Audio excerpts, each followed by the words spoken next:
हामी यति बेला लमै नगरपालिकाको चाहिँ हामी ग्रिन पार्कमा आएका छौँ र यहाँ चाहिँ घुम्नको लागि बनाएको एउटा पार्क छ, जसमा चाहिँ यहाँ त्यति व्यवस्थित तरिकाले बनेको त मैले खासै देखेन, तरै पनि घुम्नको लागि जस ठिकठाकै छ। अझै यसलाई विस्तृत रूपमा चाहिँ धेरै राम्रोसँग चाहिँ यहाँ हेर्न लायकका ठाउँ बनाउने हो भनेपछि यहाँ चाहिँ आउने जाने मान्छेहरूको चाहिँ अझै घुइँचो बढ्ने सम्भावना छ। यहाँ चाहिँ धेरै ठुलो छ ठाउँ। यहाँ चाहिँ यति ठुलो फराकिलो ठाउँमा चाहिँ पार्क बनाएको छ। अनि यहाँ चाहिँ अलिकति हेर्नको लागि स्पेशल ठाउँ, घुम्नको लागि, बस्नको लागि, फोटाहरू केही सिमहरू लिनको लागि चाहिँ त्यति अझै व्यवस्थित चाहिँ हुन सकिरहेको छैन। तरै पनि जस काम चलाउ चाहिँ यहाँ हामी देख्न सकिन्छ। यहाँ देख्न सक्नुहुन्छ, यहाँदेखि माथितिर पनि बन्दैछ।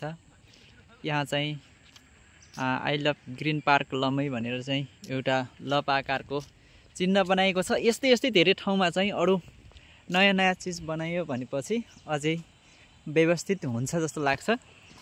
यहाँ चाहिँ यो तलतिर जाने एउटा गेटको नमुना पनि बनाइएको छ। यहाँ चाहिँ वन्यजन्तु व्यवस्थापन तथा खोर अजम्बरको चाहिँ एउटा निर्माण गरिएको छ सानो सानो। अनि यहाँ चाहिँ जिम खिच्नको लागि पनि बनाएको रहेछ है। स्पेसली यहाँ जिमहरू खिच्नेको लागि चाहिँ धेरै राम्रो छ। यहाँ एक्सर्साइज गर्नेहरूको लागि यहाँ हामी देख्न सक्छौँ। अब यहाँदेखि चाहिँ हामी लगभग रिटर्न भइसकेका छौँ।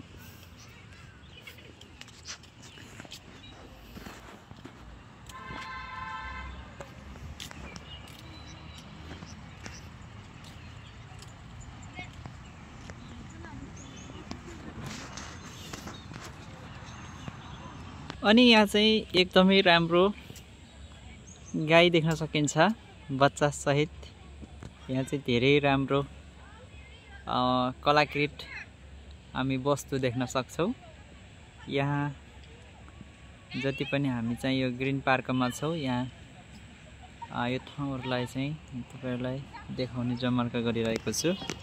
यहाँ म्याप अफ नेपाल, नेपालको नक्सा, नेसनल फ्ल्याग, राष्ट्रिय झन्डा बनाएको छ।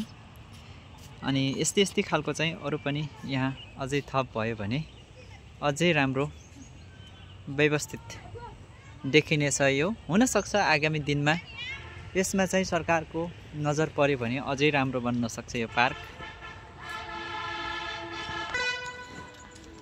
फाइनली अब हामी चाहिँ यो ग्रिन पार्कबाट अब हामी घरतर्फ जाँदैछौँ।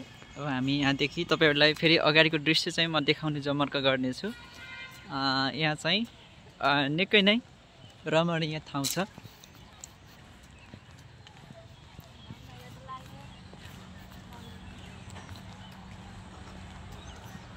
यहाँ चाहिँ चिल्ड्रेन पार्क रहेछ विशेष गरी।